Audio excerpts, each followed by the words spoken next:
It's time to get it, and you know how we get it. Americano, the podcast about all things business and personal growth with your host, Eric Vonheim. Today, I would like to welcome B-Boy Crumbs to the show. How are you doing, sir? Man, doing excellent. Where are we at right now? Let the audience know. We are in the studio right now, Laguna Niguel. Just making it happen over here in the OC. In the OC. Now, do you come to the OC often, or? Yeah, I used to teach out here. So I'd come out here at least once, twice a week. Yeah. You know, I'm based in Los Angeles, so got to get through that traffic. That's never no fun, but you know, we get through it. Yeah, you know, and it's not even that far, right? But it's just the fact that there's traffic. The Los Angeles traffic, the Southern California traffic, it is no joke. I mean, 10 miles could be like an hour. Yeah, it's insanity. So that part's never fun. But I love OC. OC's dope. Yeah. Now, how long have you been in Southern California for? Now 18 years. 18 years. Yeah, it flies by, man. It goes quick. Yeah. So before we kind of talk about, you know, living in Southern California and what you're up to and what you've been up to as a dancer and many things, I mean, we're going to get into that. Why don't you share a little bit about your background? Like, who is B-Boy Crumbs? Where are you from? How did you come up? How did B-Boy Crumbs come to be? Originally raised in Panama. I was born in Vegas, raised in Panama. I moved to Panama when I was like 2 or 3 months old. Wow, you were young. Yeah, super, just a baby, man. Yeah. So, you know, Panama straight jungle lifestyle, you know, dirt roads, and, you know, you don't really have close neighbors at all, like that type of living. I remember swimming with alligators in the Panama Canal. Yeah. Like so you would see an alligator while you're swimming. Oh yeah, the eyes pop up out of the water, so you see them, but they don't mess with you. Like, what? Yeah, they never mess with us. You realize you're lunch. Yeah, you could be lunch. Yeah, it's true. So what do you do in that situation? Well, okay, so we used to go, like, we had a boat, so we used to go kneeboarding and like, you know, skiing and stuff, water skiing. So we wouldn't like be swimming in the water, just lounging, you know. But you know, when you wreck, you have to wait for the boat to come around to pick you back up, and that's when you look around and you see, you're like, oh, okay, we're not alone here. You know what? I mean, that's got to be a stressful situation. You're waiting in the water for the boat, and you look like an appetizer to a crocodile. Could be. So did you become efficient at swimming? Yes. See, I was like, before I even got out there in the water, I used to do high diving and all that stuff. I learned how to swim, and I got into diving. That was like one of my first things I got into that I got really good at. So I was good in the water, you know. So I wasn't really, you know, it's weird. I guess when you're younger, the fear is there, but it's not as intense. If that makes sense. Yeah, maybe just because you grow up with it. Yeah. Yeah, it's the surroundings, it's the area, you know. That's where I lived. Just you become part of it, and you know, they didn't mess with me. They mess with you, okay. So you start out. You're born in Vegas, Las Vegas, and then you go to Panama, and you spend how many years of your life where you're in Panama? First 10 years. First 10 years. So you had a good experience in Panama. I mean, that's a great childhood. Yeah, it really is. I wouldn't trade it for anything. Like, it was an amazing childhood. Of course, when you get older, you realize that there's not much opportunity as far as, like, you know, growing businesses and all that stuff. Yeah. But the lifestyle of just kind of being free and away from all that stuff is amazing too. Yeah, out of the matrix, right? Yeah. So it's nothing like Los Angeles. Nothing at all. Yeah. So I was blessed to live both lifestyles. Yeah. So I know the difference. So you're there for 10 years, you know, as a young boy coming up, young man, I should say. And then at some point you make your way back to the States, right? Yeah. Was it 89? 89. Yeah, because the whole reason we moved is because the drama with Noriega. Okay. And the cocaine wars and all the shit you see movies about, excuse the language. Yeah, I was there. Yeah. You know? You were living it. It got crazy. So I literally lived 5 minutes from the Panama Canal. Okay. So it took us 5 minutes to get to the canal, like right there. So we would see like, you know, all the boats and the shipments come through, and it was the bad type of shipments, you know, and it was the Wild West. Like, I mean, anything goes type stuff. So they weren't just TVs and toasters. nah, they weren't selling, they weren't selling anything good, but, yeah, so... Yeah, okay, so what I'm hearing is crocodiles and a lot of drugs. And drugs, yes. Crocs and drugs all day, all night. But, 89, that's when the U.S. invaded, and they were going after Noriega. Okay. And it got really crazy. So we literally had guys with machine guns in front of our house just 24/7, like everywhere. Really? You know, it got really bad for protection and Was stuff this like private that. security that your family had? No, it was just well, my dad was in the military. Okay. So we kind of lived on a on a military base around in Panama. Yeah. So they had it for all of us. Nice. Like, you know, guards. Yeah, to keep your family safe. Yeah. Wow. But it just got so crazy that my mom just moved us all to California. That was it. Where my dad's side is from. Just had enough of that. Yep. So you come to California. Now, where do you land when you get to California? Where do you end up? Where's mom and the family take you? Yeah, Modesto, California. The 209. The 209, son. Okay, so Modesto. So at this point, you're what, 10, 11? 10. 10. Mm-hmm. Okay. Yep. Got up out of there. You know, we have family in Modesto. My grandmother lived in Modesto. I got cousins in Modesto, aunts, all that. Yeah. So there's a lot of family that you have in Modesto. Right. Now, did you have that foundation prior to moving? Is that why you guys gravitated towards Modesto? Yeah. Okay. We had family, half our family was in Panama, and then the other half in California. In California. Yeah. Okay. So you spent a good part of your adolescence in Modesto. Yes. Yeah. And so, you know, for our audience out there, and we're going to dive into this, but you have a long, amazing, storied career as a phenomenal dancer, specifically in the world of breaking, b-boying, and many other aspects of that. Tell us about how that came to be, because it's my understanding you got into this as a young child. Like, what was the catalyst? What were the things, the in-between things, or the things leading up to breaking that sort of kicked this off? Well, to go back to Panama, I was always the type of kid that would find the new thing that I'm interested in, get really good at it, and then quit and do something else. You know, just get good at a bunch of things. So and it's Panama, so we were into some crazy stuff like archery. You know what I mean? Like getting good at stuff like that. Right. Like I said, diving. Like, who really does that, right? Yeah. Right. So in Panama, I had never seen breaking before. Like we didn't get all the movies that they got in the States. Okay. So Breaking 1 and 2, Beat Street never came out in Panama. Never saw the light of day in Panama. Yeah. You know, so I was clueless to that when I was living there. Okay. So first time I saw it was when I moved to California. Actually saw some kids from my junior high, I believe, doing it. Mm-hmm. I was like, oh, that's crazy. So it just caught your interest. Yeah, right away, yeah. And that's kind of how I got into it. And then later I found out about the movies and stuff like that and started doing some research. And I also was really, when I first got to California, I started roller skating, like going to Roller King. That's what the place was called in Modesto. I would be there every weekend. And I used to do we call it rexing. It's dancing on roller skates, right? And this is before, like, what are the inline... The rollerblades. The rollerblades. There you go. Yeah. These weren't even invented yet. The break your neck blades. Yeah, we don't mess with those. I'm talking about the OG 4-wheel, roller skates. Keep it safe. Mm-hmm. So you were rexing. Yeah, rexing. And you were doing this every weekend as a teenager. Yep. And I was competing all around California. Yeah. Hold on a second. So you're not just doing this for fun. You're actually competing. Yeah. There's competition. Yeah. And I won every time. What's involved in competing in rexing? Like, tell us about this. This is fascinating.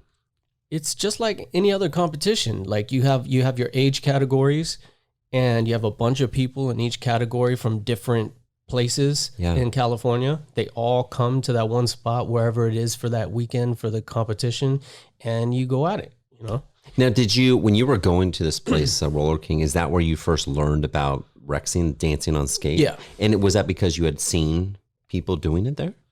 Yep.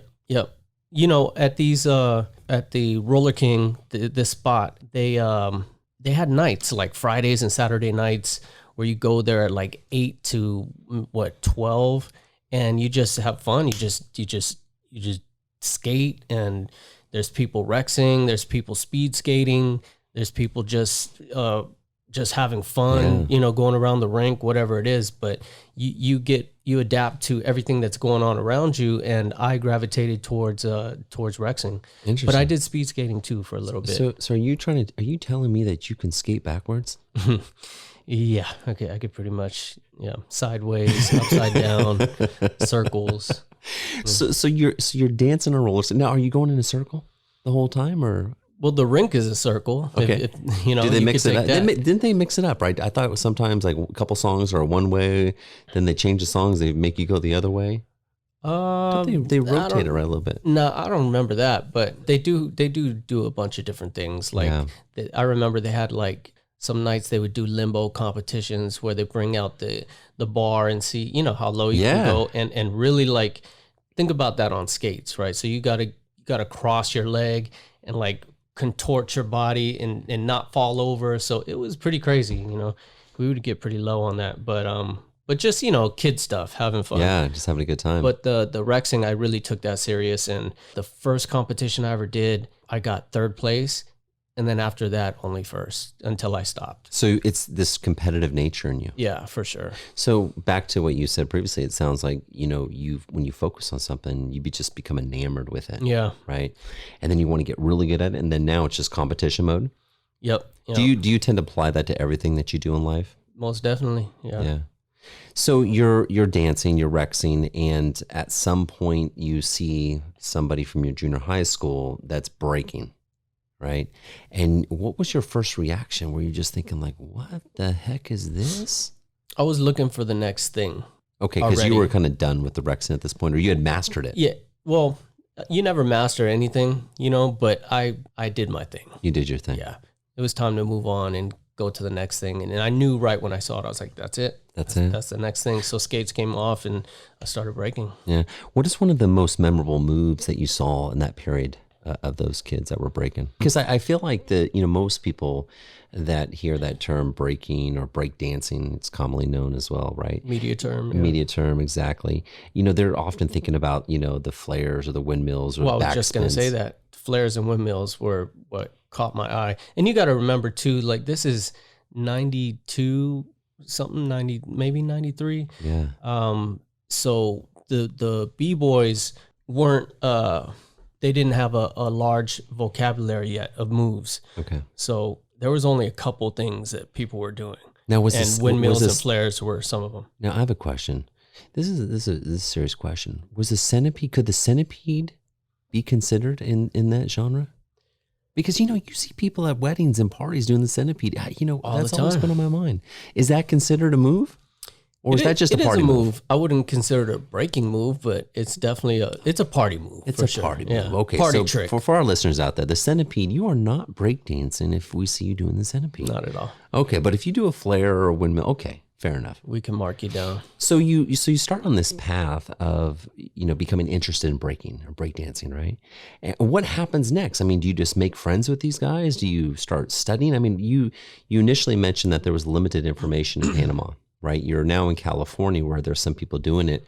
So how did you go about learning it? Again, there wasn't much to watch. There's only a couple movies. We're talking about the 90s. So this is pre-internet, pre all that stuff. Yeah. Yeah. Had to go make friends with these people and go practice with them wherever they go practice and train at, and kind of just let it flow like that. That Roller King spot was a great spot to meet dancers. Really? Because they had a night where it would be half skate night and half dance night. So they had a dance floor. Yeah. They would just like the first 2 hours would be roller skating. Second 2 hours, last 2 hours would be take off the skates, and now it's a dance party, And then all like the B-boys that I first seen, they would show up to that and, go off. Okay. And that's when I saw people like Ivan Manriquez and the Manriquez brothers and California Soul. I'm just dropping names of crews and people that I first saw there at Roller Right. King breaking. Interesting. And it's Yeah. interesting because it's almost like it landed in your lap because you were already going to Roller King. Yeah, exactly. So it's like you see these, these guys that are breaking, and then you like, what's that? I want to learn. And then all of a sudden it's at Roller King, and it's almost like it's just surrounding you at this point. Yeah, can't get away from it. So you start investing time in breaking at this point. A lot, yeah. Yeah, I mean, even at school, like every period that ended, I would be breaking until the next period started. Lunch, I probably 9 times out of 10, I wouldn't even have lunch. I'd just practice. You just be I'd practicing. find a wing, in the hall to myself or with a couple people that I practice with, and just practice the whole lunch period. So you can imagine after school and all that, I was like, got to a point where I was breaking like 10 hours a day. Oh my God. You were serious about this. Yeah, for sure. What was the response from your peers like within the school? I mean, it sounds like it wasn't super popular, or maybe there was a handful of people that were doing it. Did people find it to be cool, or did you get some of the typical stuff that happens in school? Like, oh man, what is this guy doing? Like, what was the vibe at that time? Well, I got most unique in the yearbook, so whatever that counts for. I guess people, they thought it was really cool, but still didn't understand it too much. I mean, I wasn't out there playing hacky sack, you know what I Yeah. mean? So it wasn't like I was like nerdy. Right. Not to say that's nerdy, but at the time, people thought that way. Yeah. I was doing something athletic and something creative, and people, I think they thought that was cool, but they didn't understand it at the same time. So Yeah. I was a bit of a loner, and still am till this day. It's just who I am. Or, just somebody that's just really focusing on their craft. I Right. mean, I think there's a misconception because, people that are choosing to invest a significant amount of time in any particular thing that they're doing, right? To learn something, to become really good at it, proficient, it's going to require a time investment, right? You have to geek out on it. You have to geek out on it. And, and that means that you can't be going to every party, every birthday, or social events and hanging out. So if you want to grow in life, you're going to have to adjust your time, right? Yes, But you're sir. right. I could see how some would perceive that to be a loner. Yeah, for sure. So you invest a considerable amount of time. I mean, 10 plus hours a day on that. I mean, that's commitment. That's commitment right there. So you're doing this throughout your junior year and your high school years, correct? Yes, And I would imagine it just continues to grow and evolve from there. exactly. So at what point does it just kind of break free from the high schooler? Because I would imagine that some people that were sort of breaking in school were doing this for fun, right? Having a good time, maybe the parties and things like that. The thing to do. The thing to do. And then at some point they said, all right, I'm getting a little older. I'm going to switch gears and take a different path. But you continue down this journey. Tell us about that. And how did that progress for you? Well, I knew maybe like probably my sophomore year of high school that this was what I'm going to try to do for a living. Yeah. Yeah, because already at that point, you think, second year of high school, you know about the entertainment industry, you're going to concerts and you're seeing other dancers on stage, and you're seeing that you can make a living off of it if you work super hard at it and you're Okay. good at what you do. So I you were saw, looking this at as a viable career. yeah, I saw past the fun, way past the fun, but it's all fun to me. I do what Right. I love, but other people that you're describing that do it for a while and quit, they just did it for fun for a little while, Okay. and then on to the next thing, like kind of like what I did with my previous stuff that I got into. Mhm. But when you find what you're meant to be doing and you're supposed to do, you just know, and Yeah. you stick with it. You And you feel it. watch people fall off, but they weren't meant to. They weren't meant to Right. stick with that particular thing, But I was with breaking. So tell us about some of the early experiences where you go from really just doing this because you love it. And of course, you still love it to this day, but at some point you're making money from it. Tell us about that first experience where now you're now a professional, because what separates somebody that's like a hobby or amateur versus a professional is when there's payment involved. The minute you get paid for that, you're now a professional, right? You're charging for those services. Tell us about that first experience for you. Well, in high school, I remember my junior year, I was getting offers like I don't know if you remember, they were bringing Lollapalooza back, that big Yeah. tour, and Beck, the Yeah. artist Beck, he was one of the headliners. Okay. And I don't remember how this all got hooked up. It was so long ago, but I remember I was supposed to dance on that with Beck, With Beck. on his show, Which he was huge at that time. right? And for some reason I couldn't do it, and it didn't work out. But that put in my head like, okay, people are already looking for me, and I'm still in high school, and they're interested in having me dance on stage and offering to pay me. So again, I got offered to go on a world tour with Jam on the Groove, Okay. which it was sponsored by Calvin Klein at the time, and it was the biggest hip hop theatrical tour in the world. Tours all over the world. Yeah. And we're talking about all the kings that do it, Ken Swift, Crazy Legs, Mr. Wiggles. I mean, I can go on and on. All these people that were in Beat Street. And These are the pioneers. Yeah, the pioneers, bro. They wanted me to be a part of the cast. Yeah. And I'm like 16 at the time, Wow. and they're probably close to their 30s at that time, so my mom wouldn't let me go. She was like, no, you got to finish high school. And that's what I did. Finish high school. As soon as I finished, boom, I jumped on the tour. So you still had an opportunity. So what was this, like your junior year where the opportunity came up? Yeah. And then So I had to wait like a year and a half. But that's remarkable that they spotted you so young, and at the same time you still had the opportunity about a year and a half later. Yep. So now you get on Jam on the Groove, and your whole world just changed. Touring the world. You're touring the world. Sold out shows. You're 18 and you're already just traveling around. Yeah. No, That's remarkable. 17, yeah. Oh, well, I'm sorry, Yeah. 17. You're Right, out there. buddy. You're on the move. Right out of high school. You're not legally an adult, and you're on the move. Yep. So that must have just been an incredible experience for you, because I'd imagine at that point you're seeing the world, you're seeing different people, you're being exposed to this larger part of your industry and your passion, right? It's no longer the people that were at Roller King or the initial kids that you saw breaking as when you're in junior high. You're now exposed to everybody. Yeah, with the elite level. With the elite level. With the guys that really do it for a living. Yeah. And been doing it for a living and pioneered it. What was their reaction to you at such a young age coming into that scene? Well, that's hard for me to answer, but I mean, Was it a warm, I guess the question is, was it welcoming? Was it supportive? Or did you feel that, you really had to, in order to get to the next level, even though you got on Jam on the Groove, that was just like, all right, now you're here, but you still had to show us what you're capable of? Oh, for sure. You got to constantly get better. You have to constantly get better. And I think that I was the youngest guy on the show. I was the kid, on stage with grown men, right? So I think they really liked what I brought to the table, like my creativity and my originality. I was doing stuff that none of them were doing already. So I was adding something to the show. You're Contributing. Something new and unique. It's not like I was going out there trying to be another one of them. I see. I don't say that disrespectfully, because those are my idols. Right. But I need to bring something to the table. I can't just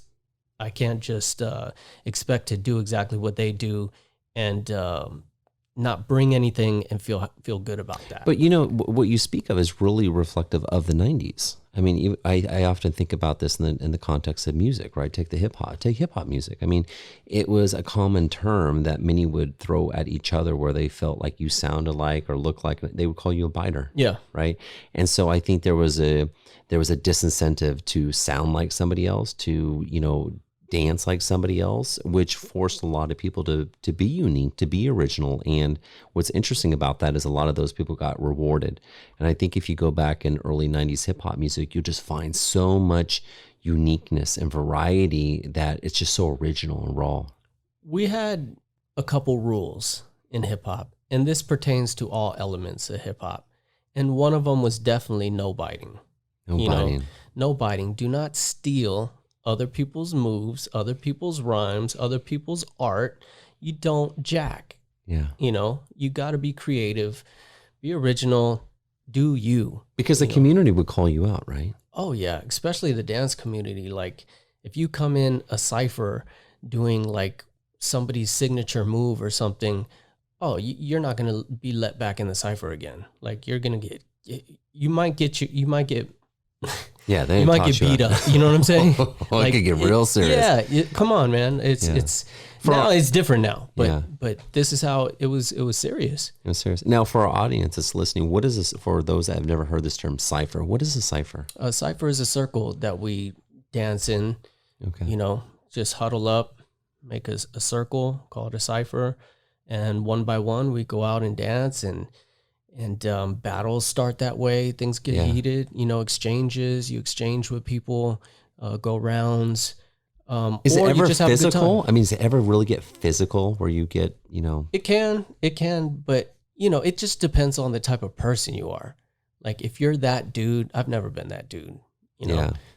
Even when I battle people, I keep it strictly battle, strictly on the dance floor.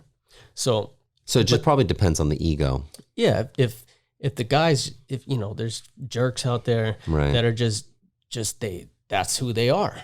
And it comes out, and some people won't stand for that, and so you might get slapped. So your ego is not your amigo in the Cypher. It can be though, but you got to keep it in check, Yeah. So let's bring this forward. So you're a young man at this point. You're on Jam on the Groove, which is just an enormous opportunity for you. You're starting to make some money. You're feeling good. I mean, sky's the limit, right, at this point for you. And your career has taken on just multiple levels and achievements, and too many to even really get into on this particular show. But let's kind of bring this forward a little bit. 10, 15 years into this journey, are you still on the same trajectory where you just keep competing and getting out there more, or does your career start to take on some different dimensions? And I ask that question because it's my understanding that you also got into the Hollywood scene for a bit, where now you're doing some sort of next level commercial type work, whether that be, Hollywood movies, commercials, video games, and that type of thing. Maybe share with the audience, how do you go from now just dancing within these different, ciphers and shows and tours to getting into some of the mainstream stuff a little bit? How does that happen for you? Well, for me, when the tour ended, I moved to LA. Yeah, around 1999. And right away got into the entertainment industry, got into the best dance agency here in LA. How do you do that? Because I mean, there's going to be a dancer out there that's listening to this, and they're just scratching their head. How do I get into this industry? So what were some of the steps that you took?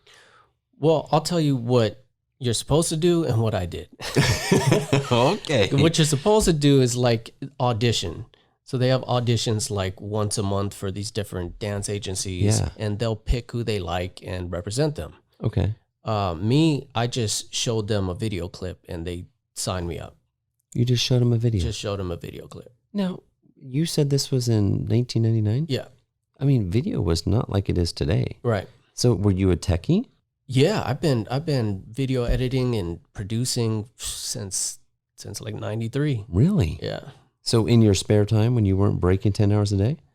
Well, I was doing both, I'd film and go in and edit, and that's how I figured out the moves I like and what I don't like. And on top of that, we were selling VHS videos of our dancing all over the world. That's how we made our big money. Interesting. We'd go to different countries with a suitcase full of VHS tapes, which would be like an hour and a half long of just straight breaking, like editing, music. I'm a DJ too, so I'd put all the music together with it and all the editing, do it all myself, and good quality too, especially for the 90s.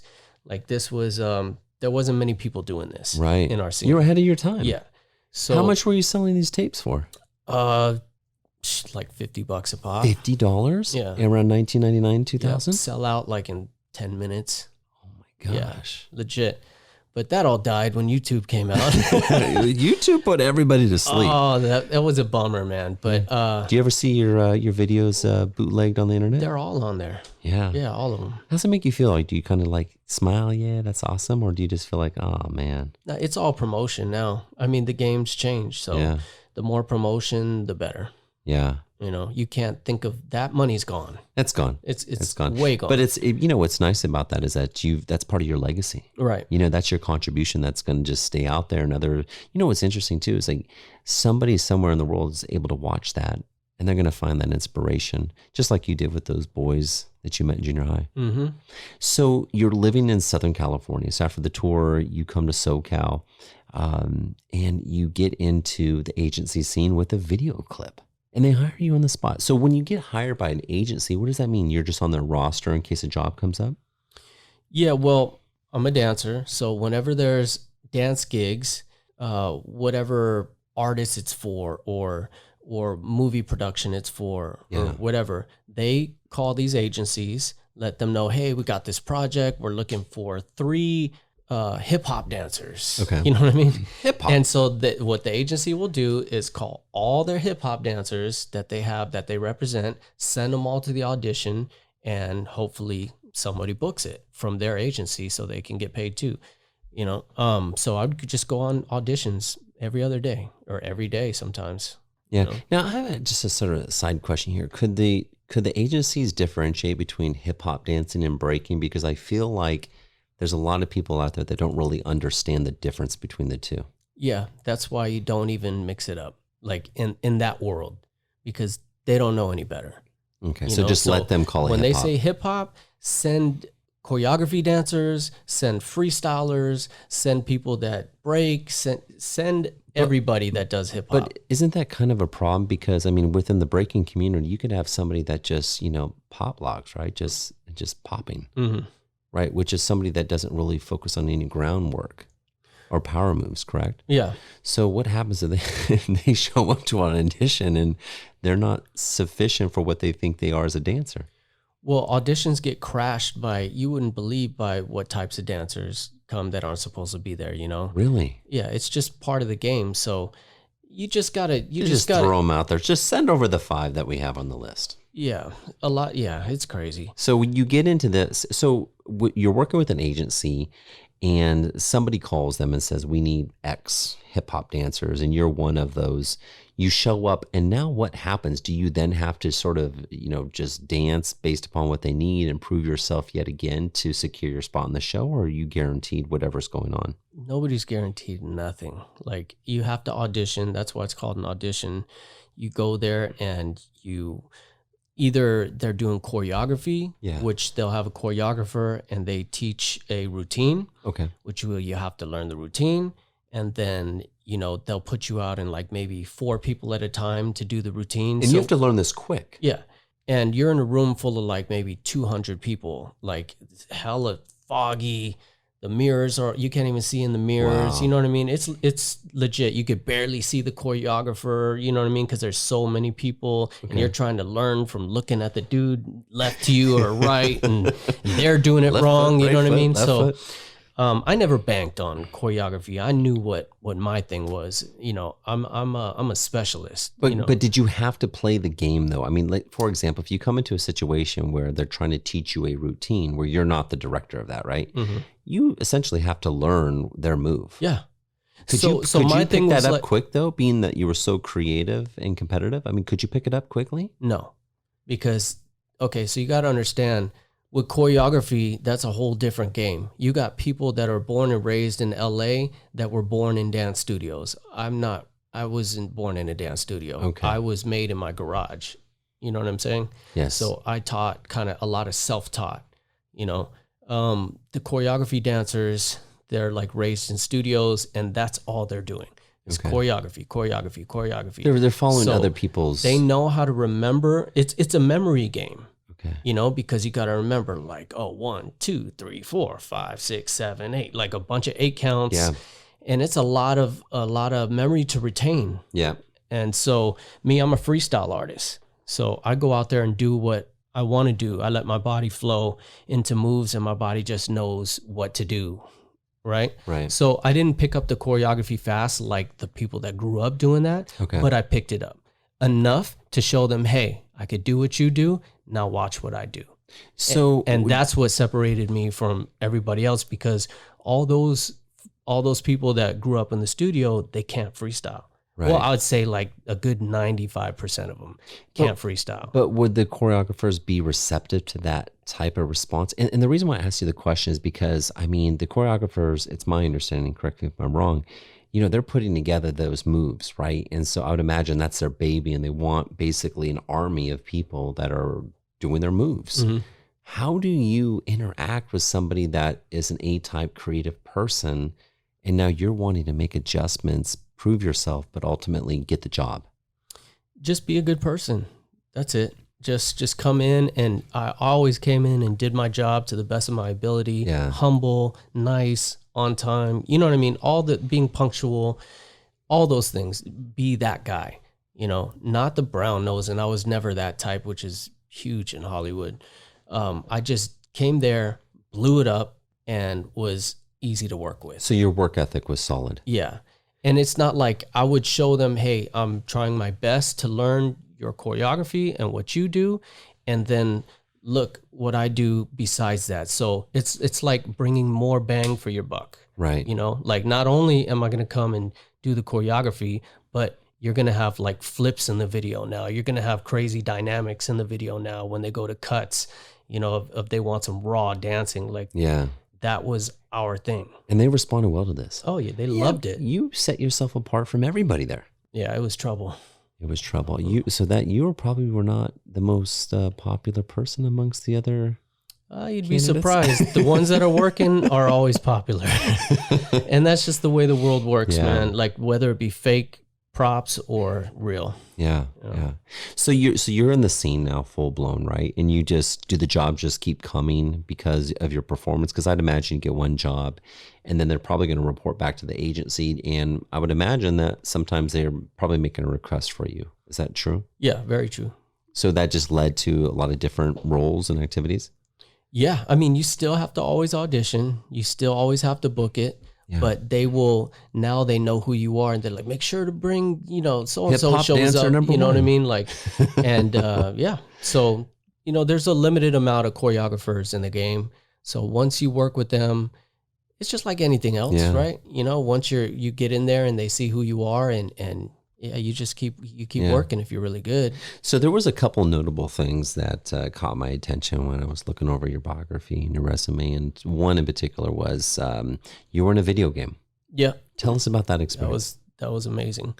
One of the best experiences of my career, because that was on my bucket list. Like before, when I was like 15, like I want to be in a video game. Is that because you were into video games? A little bit. I wasn't like a big video game freak, but I knew like one day there's going to be a breaking video game. I just knew it because to me it was the coolest thing on earth, right? I mean, look at Tony Hawk's video games, right? Like skateboarding and stuff. It like got big and blew up, and I'm like, man, there's definitely going to be a breaking one if they have this. I remember. Do you remember a video game where it said skate or die? There was like a line in a video game where it was like at the arcades, but yeah, I know what you're talking about, but I don't think that ever showed up on a console. Okay. Yeah, it was an arcade game, but I know what you're talking about. Yeah. So you were thinking, man, I would love to see this dance in a video game. 100%. In a console game, and you got that opportunity. Tell us how that came about. Well, that was I think around 2006. At this point, I've done what I did in the industry, the entertainment industry, in the underground world. When I say underground world, I mean like the whole world, competing, winning championships, doing workshops, seminars, all that. Yeah. Right. That's the underground world. And then you have the entertainment industry. The mainstream, world, the right? mainstream. Yeah. So I was attacking both of those throughout my whole career. And 2006 in London, in England. Okay. This competition that I did a couple times called UK B-Boy Championships. Mm-hmm. One of their sponsors was PlayStation. Okay. And so that's how PlayStation, Sony got involved in the breaking and all that stuff. And the guy that throws the event, he had hit me up and let me know, hey, they're working on a video game. Yeah. And they want you to be in it as one of the main characters. And I'm like, sign me up. Sign me up. Took a plane out to the UK, and I was there for like a week, did the whole motion sensor capture stuff. Yeah. And you're not like a sort of a circular room, right? With cameras in a warehouse. In a warehouse. Yeah. Was that just amazing to you at the time? Oh, Like it was crazy. surreal, I bet. Yeah. Yeah. So did they let you just freestyle, or did you have to All perform freestyle. specific moves? They wanted the characters to be them, to do your signatures, break, just like how if I was competing. Right. You know what I mean? Did you have to give names to those moves? Yep. So you went back. So when you do the moves, you hit a move, it'll say the name of it while I'm doing it. You know what I'm saying? So it's pretty cool. Yeah. That's so cool. So, you have a video game, which is incredible, but then there's another notable thing, which is Step It Up. Step Up. Step Up the movie. Tell us about that experience, because that's a very well-known movie. Yeah, it's a franchise. It's, I have good and bad experiences with Hollywood work. Yeah. I don't want to sound negative or anything, but I just didn't fit in that well. Yeah. That's a whole other podcast. Right. It was a whole nother interview. But, with the people that I got along with there, it was great. Yeah. I always came in and did my job good and try to make the best of it. Sometimes those shoots, people don't understand. You're there like all day, every day. Like, okay, there's a difference. Okay. So if you're doing a commercial, you just go in and you're there for like maybe 2 hours. You go in and bust it out and then you're out of there. Okay. And you probably make the most off commercials. So that was amazing. Really? In and out, make the most money. Okay. Movies, you make good money too, but you have to stay there. So like so for Step Up 2, which is the one I'm in, we filmed for like a month, right? So 1 month. Yeah. Where were you filming this at? This was in... were you in Southern California? No, we were in... I'm drawing a blank. Yeah, definitely in another state. It'll come back to me later. So you're there, you're on site for a month. What area code is 410? I am not sure. I'm going to fucking Google it right now real quick. Maryland. We were in Maryland. You're in Maryland for a month. For a month, yeah. And you're on set all day, late nights, late hours. And you could be chilling all day and then out of nowhere, we're ready for you at 2 a.m. Like, and you have to turn it on. Like as a B-boy, as a breaker, yeah. It's an intense dance. You're on standby. Yeah. And so sometimes that's not that much fun, yeah. But I guess overall cool experiences. Cool experience. Yeah. Now, do you, with being part of agencies, and are you a member of is that the Screen Actors Guild? Right, SAG. And is that a requirement? Is that sort of a baseline requirement for any specific art? Okay. Yeah. Yeah, that's if you don't have that, you're like a scab. Yeah, they don't recognize you, huh? You're not getting any work. Okay. So you're part of SAG, and now with movies and commercials, are they treated the same in terms of the residual income that follows with participating in those? They work the same. So every time a commercial's played, there's some monetary reward every for time you. the movie's shown on TV, you get paid. Yep. That's really cool. Wow. That's cool. So do you still get checks in the mail from those past things? Yep. For forever. Forever. I mean, they go down. Sure. For sure. They're not playing the commercials as much, the appetite for the movies and things. They exactly. shift, right? Mm-hmm. Unless there's a swing, and then we go back to classics, right? There's an insurgence. So you have this underground experience, and then you have this mainstream experience. And bring us forward to today. What are you up to today? What is sort of the next chapter in the B-Boy Crumbs series? Well, I would say like 3 years ago, I kind of took a hiatus from the entertainment industry for personal reasons. Okay. I could still do it. I'm still good at what I do. On the flip side, the entertainment industry as a dancer is a young man's game. Okay. And I say that, when I say that, I mean, when they look at your age on paper, it doesn't matter how good you are, or you could be the best person in the room still. Okay. But if you're over 30, you're looked at as old. Wow. Just straight up. So it's not like famous actors. You could be as old as you want, Right. You are who you are. But as dancers, in a way, we're kind of looked at the bottom of the barrel, entertainment wise, even though we make everything look great. And they can't do it without us. We make their artists look amazing. Strip us away from their show, it's going to be a boring show. That's true. Yeah. Yeah. So, I mean, Because hopefully that stuff changes, you Yeah. know, over time, but that's just, I'm telling the truth. That's what it is. It's a great point. I think about even some people that are amazing singers, artists, right? When they're on stage, it's very difficult for them to have that stage presence. Hence the dancers. A lot of them don't have any presence, Yeah. you know, as far as like they're amazing singers or rappers, Right. whatever. But that's They don't about really- it. That's it. Yeah. They're just going to stand Very, still. very bland. And that's why they hire choreographers to help them move and have dancers to make them look good. It's like the Christmas tree with no lights is no one wants to look at that. Nobody wants to show up to Christmas with all no lights. shiny and, you know, all kinds Stencil, of trinkets yeah. and everything on the tree. That's what they want. So, yeah. So you stepped away for a few years and you're on this other journey. So what's up next for I you? had to step away. I'm not saying that I don't do any more industry work, because I definitely do. I love that side of it too, but I have to do it on my terms, Right. you know? And you have that, I would imagine you have that luxury now. Like you've already been there, done that. So now you can sort of pick and choose the things that work best for you. I would like to think so, you know? It's a crazy game. Like I said, Yeah. we can have a whole other podcast on the entertainment industry. It's deep. Yeah. It's super deep. And I had to get out of that pool for a while and kind of get back to my roots, Yeah. you know, and make sure I'm grounded beyond all that, because at the end of the day, the entertainment industry doesn't define me, my style, or who I am, Right. right? It's just another outlet to make money, Yeah. right? But this underground world, even though I do make money from that also, that's my lifestyle. Sure. So I wanted to make sure I got back to that, keep that intact, keep it number one, and then jump back in when I want to. When you're on ready. the entertainment industry side. And it's my understanding that, you know, today you're also, you know, creating music, you know, just back to your sort of roots as a DJ and Yeah. throughout all these years. And then also teaching workshops. So raising up the next generation. So that's something that you're still actively pursuing and will continue to do so. For the rest of my life. Yeah. Yeah, super passionate, because I'm passing down, you know, to generations after me, Yeah.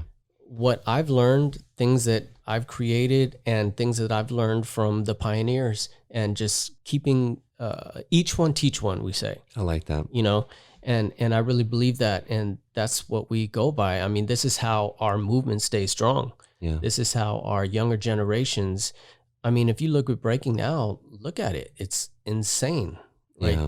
these kids, they're flying, you know? Yeah. Sometimes And they look like just going to hop off the ground and Yeah, hover. and they do. They literally do. So, you know, we help pave that road for them, Yeah. you know, and us like doing workshops and constantly teaching and passing down the knowledge, that's only, you know, benefiting our culture, the breaking scene, the breaking element of hip hop, and hip hop as a whole, Yeah. because, you know, hip hop gets segregated now, you know, the elements. Mhm. In the 90s, it was all together. And could you share what are the elements of hip hop for our listeners? Well, the four elements is breaking, which is the dance of hip hop, DJing, which is the music. You have graffiti art, which a lot of people don't like to use the G word, graffiti, so they say writers. And then you have the MCs, the lyricists. Yeah. And then they also say like beatboxing is an element, and then they also say fashion is an element. So, but those are the four original elements that I Right. said first. So, yeah. Yeah, it's definitely, and you know what's interesting is that, you know, going back to the 90s a little bit, where hip hop was just, you know, it was just breaking through on so many levels, and so many people were gravitating towards it. But fast forward to today, it is now by far the most popular genre of music. It has surpassed rock and everything else. I mean, if you just look at the sheer number of people that are enjoying hip hop music, or now starting to partake in some of the elements of hip hop, it has grown significantly. Yeah, no doubt about it. But at the same time, the elements have been segregated. Like I Right. said, look at your hip hop video, or what people call a hip hop video. I would say rap video. Yeah. You know, if you don't have any B-boys, you don't have a DJ, you don't have any writers, and you're just It's kind a of rapper piecemealing it. with some hot chicks and a Lamborghini, that's a rap video. Yeah. A hip hop video will at least have 2 or 3 elements in it. Yeah. Right. And that doesn't happen anymore. So, there's rap and there's hip hop. There's that whole debate. And Yeah. Yet again, another podcast yes. episode. So to wrap things up, I have a few questions here to ask you as we bring the show to a close here. The first question is, if you could only travel to one more country in the world, Japan. Japan. Yeah. Why? It's my favorite. It's I've gone there literally like over 20 times. I used to go like 2-3 times a year to compete. You love sushi that much. I love the sushi. They do have the best sushi in the world there. Yeah. I just love the warrior spirit, what they represent, and very respectful to the arts. Okay, so like here in America, like even though breaking was created here and hip hop was created in the Bronx, in New York, it's like we got this macho-ness about us. Like, you see somebody do some amazing things, but you don't want to give it up. You're too cool, or like you don't want to acknowledge them. Yeah, well, you're watching it, so you acknowledge it, but you won't clap. You know what I'm saying? You won't show no love. Like there's a lot of people like that in America. Over in Japan, in Asia, they don't care about any of that. They're giving it up. They're just like, they're having a good time. They absorb the talent and they give love back. Because what we're doing is we're putting good energy out there, entertainment, all of that out in the air. Right. And you would think that you would get some of that back, In Japan, in those type of countries, you do get it back. You do here in America too, but it's a little you bit, get a little different. bit of both. You know what I mean? You get your haters and all that stuff too. Next question. So I know even when I ask this question, it's going to be difficult because there's just so many amazing, MCs and artists out there. But I have to ask, who are at least, maybe 3 to 5 of your favorite, MCs in the hip hop community? Oh man, there's so many. I'm really deep into characters and lyricists. So for me, like Busta Rhymes, Eminem, LL Cool J, Rakim, that's for like amazing all-time artists right there that will just never go out of style. Pharoah Monch, that's another one from Organized Confusion. He is like one of the illest MCs on this planet. I'm also a big fan of Freestyle Fellowship here in the West Coast. AC Alone, Micah 9, Jupiter, all those guys, Abstract, Rude. So we could be here all night naming off all these people. Yeah, well, that's a group. So I was just naming individuals from that crew. But yeah, that's a couple. Yeah. East and West. Next question. What is the last random act of kindness that you did for somebody else, and how did it make you feel? Well, I mean, I think every time I teach is a random act of kindness. Yeah. Because, I don't really have to do that, but I'm passionate about that, and giving back in that way. I feel like that's what I'm here to do as well. So my last class. Your last class? Yeah. I love it. And lastly, where can people find you online? Instagram at B-Boy Crumbs, BBOYCRUMBS, and same on Facebook. Those are pretty much the two main spots. The two main spots. Yeah, I don't mess with Twitter that much. No tweeting, huh? There's enough tweets out there, so we're good. Well, I want to thank you so much for being on the show. I really appreciate your time and making it in the studio, coming from LA down to Orange County. It's a pleasure to have you here, and I just congratulate you on such a storied and successful career, and not just the accolades or the things that you've achieved for yourself, but the fact that you've invested your heart and soul into something that fills you, but also fills others, because there's a lot of kids out there that are looking to you for clues, and they're looking to you for inspiration, and you are providing that. Even when you're not present, you're providing that with your legacy. Yeah, thank you a lot. And just to close off, it's speaking to all the listeners, I would encourage people to find what they love and do that for a living. Yeah. It sounds so simple, but it's not simple. But once you do that, you're going to be a much happier person. Of course, you're going to go through struggles and, how can I make money from this? But you figure it out. If you're passionate and you stick with it, it's going to work itself out, And when you first start doing what you're passionate about, like I didn't think about becoming an inspiration for other people. I wasn't doing it for those reasons. Over time, that could just naturally happen. Yeah. you know, and then you realize, wow, I'm making like a big impact on the world. And isn't that what we're put on this earth to do? You know, Absolutely. contribute, make an impact, inspire, do what you love to do. You heard it first, people. Do what you love, and you'll never have to work a day in your life. True statement. Thank you, B-Boy Crumbs. I appreciate your time. My pleasure, brother.